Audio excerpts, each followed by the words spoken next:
Boa noite para todo mundo. Hoje, dia 24 de setembro de 2023. Espero que o fim de semana de vocês tenha sido muito bom, né? Nesse calor que tá fazendo aqui em São Paulo. Eu, minha gente, modéstia à parte, amo calor, tá? Então eu tô curtindo um monte isso aqui. E vamos para a agenda econômica da semana, minha gente. De antemão, obviamente, se vocês gostam do meu conteúdo, já considerem deixar um like. Se inscrevam no canal para quem ainda não se inscreveu e mande esse vídeo aí para outras pessoas que vocês acham que possa agregar aí na rotina da pessoa o que eu digo por aqui, ok? E sim, minha gente, sobre dúvidas do meu conteúdo, caso vocês tenham, podem me mandar nos comentários aqui do YouTube, me manda no direct do Instagram, eu tô à disposição, assim, pra gente poder debater. Eu já tenho algumas pessoas que a gente sempre debate, as coisas, os temas que a gente discute aqui é bem rico e agregador até pra mim, inclusive na medida em que eu debato esse tema aqui com vocês. Ok? Mas vamos lá, sem mais delongas, vamos para a agenda da semana, minha gente.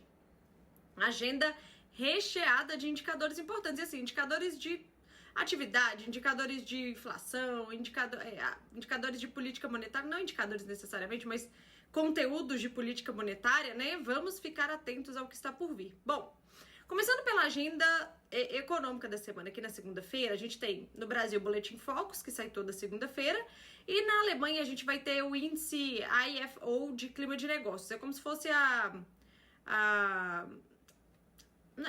como se fosse a confiança do consumidor deles, mas voltado para a parte de business, vai.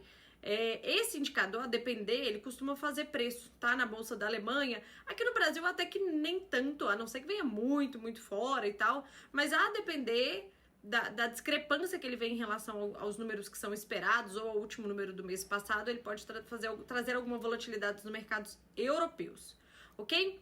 Terça-feira, minha gente, pela manhã, né, na madrugada de segunda para terça, vai sair o CPI do Japão, que é a inflação ao consumidor de lá. Só para recapitular em que contexto de Japão nós estamos. Nós estamos num contexto em que na semana passada teve decisão de política monetária por lá, eles mantiveram os juros inalterados e negativos, e que era esperado pelo mercado, mas eles não trouxeram aí itens ou alguma sinalização de que eles possam mudar essa política monetária de taxa de juros negativa para positiva nas próximas decisões de política monetária, ou quem sabe no ano que vem. Então, assim, eles não trouxeram nenhum elemento que sinalizasse ao mercado que isso possa mudar, tá? Isso até decepcionou um pouco o mercado, porque a partir do que foi dito pelo presidente do Banco Central japonês há 2 semanas atrás, de que eles esperavam que em 2024 eles pudessem aí mudar um pouco, dado a inflação do Japão que está subindo, né? Eles podiam mudar um pouco essa estratégia do Banco Central de lá manter os juros no negativo, mas enfim, no comunicado não trouxeram nada em relação a isso,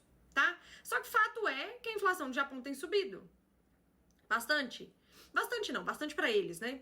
Mas tem subido a ponto de preocupar o mercado de que a estratégia de política monetária lá tem que mudar. Enfim, neste contexto vai ser divulgada a inflação ao consumidor do Japão. Por isso que este dado vai ser importante. A depender do número que vier, se vier muito fora do esperado, pode fazer preço no câmbio não só do Japão, como respingar no câmbio do mundo. Ok? Considerando que o Japão hoje ele é o maior financiador do mundo aí pela taxa negativa de juros que eles têm por lá. A gente já falou sobre isso em outros momentos. Ok? No final do dia vai sair a ata da reunião de política monetária deles. Ok? Bom, aqui no Brasil a gente vai ter a ata do Copom, da nossa reunião de política monetária. O mercado ficou com uma dúvida em relação à decisão, em relação ao comunicado que foi divulgado no dia da decisão de política monetária, que foi quarta passada, que é em relação à mudança de perspectiva de inflação dos próximos anos por parte do Banco Central. O Banco Central revisou, porque eles sempre divulgam qual que é a expectativa do Banco Central brasileiro em relação à inflação de final de ano deste ano, 2024, 2025, que é o horizonte relevante. E eles aumentaram a expectativa deles em relação ao último comunicado. E aí o mercado ele ficou um pouco curioso para entender o porquê isso foi feito, tá? Se a gente está numa queda de juros, né, num ciclo de queda de juros, e aí o Banco Central brasileiro resolve revisar para cima sua própria expectativa de inflação, bom, será que o fim do ciclo, então, na visão do Banco Central brasileiro é mais alta, já que ele está esperando um aumento de inflação do que o que o mercado havia previsto? Não sei. Ficou essa dúvida, então, em relação ao comunicado da semana passada, e o mercado espera que isto, dentre outras coisas, né, outros itens aí, sejam respondidos nessa ata. Além disso, minha gente, terça-feira, IPCA 15, tá? Dado importante aí, dada a trajetória de ciclo de queda de juros aqui no Brasil. Para quem opera, importantíssimo, minha gente. Quando o indicador sai no Invest, para quem acompanha no Investing, se dê o trabalho de analisar o relatório, tá? Por quê? O que impacta de fato a nossa inflação aqui na visão do Banco Central Brasileiro é o core, né? E a inflação de serviços, ok? Então, às vezes, a inflação ela vem em linha. Ou vem acima do esperado, por exemplo, mas o core de serviços melhorou, a movimentação do mercado é uma, e o contrário também é verdade. Então, assim, e aí eu falo isso porque nos últimos dados divulgados, as pessoas sempre vêm com dúvida no meu direct, etc. Se atentem à inflação, o core da inflação, a inflação núcleo e a de serviços, tá? A que é divulgada no Investing do Brasil aqui é o cheio, né? A gente não tem no Invest como nos Estados Unidos, por exemplo, que eles divulgam tanto o núcleo quanto a inflação cheia. Aqui é divulgado só a cheia e você tem que extrair essa informação abrindo o relatório. A gente sempre faz isso juntos no fechamento, né? Mas para quem opera é importante ter este cuidado, ok? Bom, indo para os Estados Unidos na terça-feira lá, licenças de construção, preços de imóveis, confiança do consumidor e venda de casas novas, principalmente dados do setor imobiliário. E à noite, na China, lucro industrial. Quarta-feira a agenda tá vazia aí, na quarta-feira a gente tem nos Estados Unidos praticamente, né? A gente tem outros indicadores, mas são indicadores que, para o contexto de mercado que nós estamos vivendo hoje, costumam não trazer volatilidade para o mercado. Mas a gente vai ter aí pedidos de bens duráveis na quarta-feira. Quinta-feira, na Alemanha, CPI, confiança do consumidor na zona do euro. Aqui no Brasil, um outro dado de inflação, que é o IGPM. O relatório trimestral da inflação, que sempre é divulgado depois da decisão de política monetária do Brasil. E junto do relatório trimestral, minha gente, sempre tem a coletiva de imprensa do presidente do Banco Central Brasileiro, Roberto Campos Neto. Tá? Então é bom ficar atento a essa fala dele, que ele pode trazer alguma leitura aí em relação aos próximos passos da política monetária brasileira. Vale lembrar, reforçando, o tema fiscal voltou para o radar do Banco Central. Tinha saído na última reunião, mas agora voltou. Então é importante ficar atento a essa coletiva de imprensa do Roberto Campos Neto. E na quinta-feira também sai o relatório do CAGED aqui do Brasil, tá? Que é a evolução de empregos. Nos Estados Unidos nós vamos ter PIB americano, pedido de seguro-desemprego, que sai toda semana, vendas pendentes de moradia e no final do dia o discurso do presidente do Banco Central americano, Jerome Powell. Atenção a esse discurso, ok? Na quinta-feira a gente também vai ter decisão de juros no México. E no final do dia, lá na China, vão sair os PMIs caixinha. Então, PMI industrial caixinha, PMI de serviços caixinha, PMI composto, ok? Bom, sexta-feira, minha gente, começa um feriado lá na China, que vai até a próxima sexta, tá? São 8 dias de feriado. Feriado é o Festival da Lua.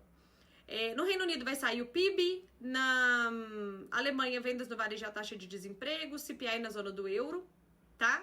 Aqui no Brasil, taxa de desemprego, balanço orçamentário. Eu trouxe essa questão de balanço orçamentário porque o mercado tem acompanhado um pouco mais de perto a questão de superávit do Brasil, tá? A questão do orçamento, dos gastos do governo mesmo, em relação ao que está sendo arrecadado e ao que está sendo gasto. Isso entrou no radar do investidor com um pouco mais de cuidado, tá? E isso vai sair, esses dados, é um bloco de dados, tá, minha gente? Isso vai sair na sexta-feira.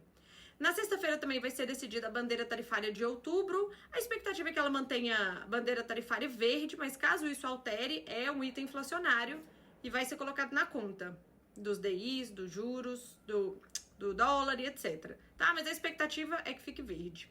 E também na sexta-feira a gente vai ter a famosa briga da Petax no nosso dólar, que é a decisão de quanto vai valer o dólar para o mês de setembro. Ok? Bom, Estados Unidos, minha gente, PCE, inflação oficial americana, que o Banco Central dos Estados Unidos acompanha. Esse dado é muito importante, eu diria que para os Estados Unidos, de agenda econômica é o drive da semana. Nós temos, vou falar tudo primeiro, depois a gente fala os drives da semana. Então a gente vai ter renda pessoal, gastos pessoais, que sai junto com o PCE, PMI de Chicago, expectativa de inflação de Michigan e confiança do consumidor de Michigan na sexta-feira, ok? De indicadores econômicos, minha gente, de drives para o Brasil, ata do Copom e IPCA 15. Basicamente isso, e a depender do que vier aqui nesse balanço orçamentário do governo, alguma coisa aqui. Dos Estados Unidos, nós vamos ter PCE de indicador econômico como drive da semana, tá? E como fala aí, nós temos a fala do Powell e a fala do Roberto Campos Neto, ambas na quinta-feira, ok? Drives da China são os PMIs E imagino que seja isto, de agenda econômica. Ainda essa semana nós temos 2 temas importantes para acompanhar. Um aqui no Brasil, um nos Estados Unidos. Vamos começar pelo Brasil. No Brasil, minha gente, está em processo a aprovação do projeto de lei orçamentário para o ano que vem. O que acontece? Existem alguns problemas em relação a este projeto de lei orçamentário do ano que vem, ou seja, o orçamento que o governo vai usar no ano que vem. O primeiro é que ele está andando a passos de tartaruga em Brasília.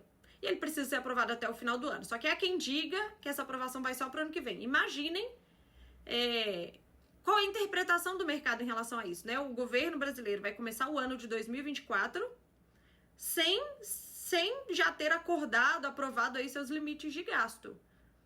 Não faz muito sentido. Por que eu falo isso? Porque isso pode trazer riscos para o Brasil que são colocados na conta do mercado, no preço da bolsa, do dólar, dos juros e etc. Quanto mais demora a clarear aí o orçamento de 2024, ainda mais se estender para 2024, pior ainda, né? O mercado não gosta de incertezas. Na medida em que eu não sei qual é o orçamento de 2024 do governo brasileiro, eu estou trabalhando num ambiente de incerteza. E isso é posto no preço, tá? Mas pra gente colocar isso no radar. Bom, além da preocupação em relação ao próprio prazo de aprovação, tem se falado nos bastidores aí da pauta bomba. O que é a pauta bomba? Bom, os congressistas estão considerando colocar nesse projeto de lei, no orçamento do ano que vem, 88 bi em despesas adicionais. Porque, afinal de contas, né, minha gente, ano que vem tem eleição municipal e tal, e aí precisa, né, Brasília sendo Brasília. Tem o programa de aceleração do governo, a PAC, né, que vai contemplar uns custos adicionais aí e por aí vai. Então, assim, eles estão chamando aí de pauta bomba aqui, porque o que acontece? A grande preocupação do governo, inicialmente, /mercado, né, era aumentar a arrecadação. O problema estava na arrecadação. A gente precisa arrecadar mais para gastar mais, precisa arrecadar mais para gastar mais. O foco estava na arrecadação. Acontece, e a arrecadação não tem vindo. Nos últimos 3 meses, a gente tem visto que a arrecadação não tem sido conforme o Ministério da Fazenda esperava. Está vindo abaixo do esperado. E num contexto que as receitas não estão vindo, ainda consideram um aumento de despesas de 88 bi. Então, assim, passou a ser um problema agora o lado da despesa também. Um problema maior, né? Um problema maior. Então, vamos lá. Então, a gente tem um problema de prazo, a pauta bomba, que aumenta o lado das despesas no ano que vem, e incertezas em relação à parte da receita, porque afinal de contas, minha gente, vamos lá. Cenário atual, o governo está arrecadando menos do que o esperado.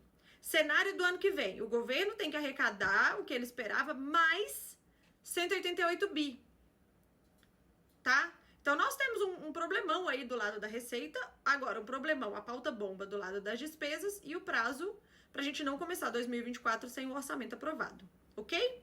Então, e isso tudo que eu tô explicando pra vocês é o quê? Risco fiscal. Risco fiscal / incertezas. E a depender das proporções, ou das falas, ou dos ruídos sobre esse tema que acontecerem ao longo desta e das próximas semanas, tá? Isso não acaba essa semana. E isso faz preço no mercado, pra você não ser pego desprevenido. Bom, e nós temos também, pra gente acompanhar, aí, o fiscal dos Estados Unidos. O que acontece, minha gente? Lá, o ano fiscal dos Estados Unidos, ele começa 1º de outubro, tá? Todo ano, 1º de outubro começa o ano fiscal deles. E no ano fiscal deles, eles têm que ter um orçamento aprovado pelo Congresso, tá? Só que acontece que o Congresso não aprovou o orçamento deles ainda, do governo Biden.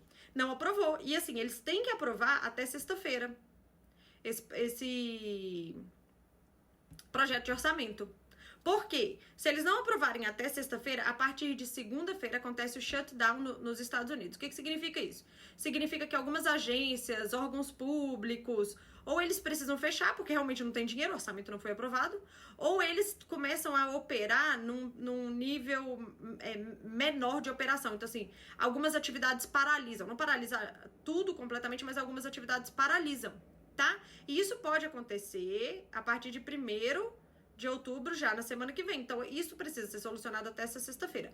Vale lembrar que o governo Biden não tem o Congresso todo, a base do Congresso todo, apoiando ele. E nós estamos num contexto político de quê? Que estão tentando, de qualquer forma, prender o ex-presidente Donald Trump. Então, pode ser uma forma de retaliação aí do Congresso para com Biden, dificultar a aprovação disso daí, né? Ou querer colocar penduricalhos ali no projeto. Política, né, minha gente? Em qualquer lugar do mundo. Então, vamos lá. Caso este tema não se desenrole ao longo da semana, isso vai ser colocado no preço dos ativos de lá. E nós estamos falando da maior potência mundial, que o que acontece lá respinga no mundo inteiro. Então, isto precisa ficar no radar de vocês também essa semana. Certo? Então, nós temos indicadores econômicos com alguns drives específicos que eu falei para vocês, falas dos presidentes dos bancos centrais e temas envolvendo a política do Brasil e dos Estados Unidos que podem fazer preço nos ativos essa semana. A gente tem que ficar atento às notícias. Certo? Bom, voltando para cá. Eita, fiquei de cabeça para baixo. Bom, desejo uma ótima semana para todo mundo. Para quem opera, bons trades. Última semana, não faça arte, tá? Para quem não opera, mas só acompanha e tem investimentos aí, desejo uma ótima semana também. E vejo vocês no resumão de amanhã. Não se esqueçam do like. E vejo vocês no resumão de amanhã. Beijo!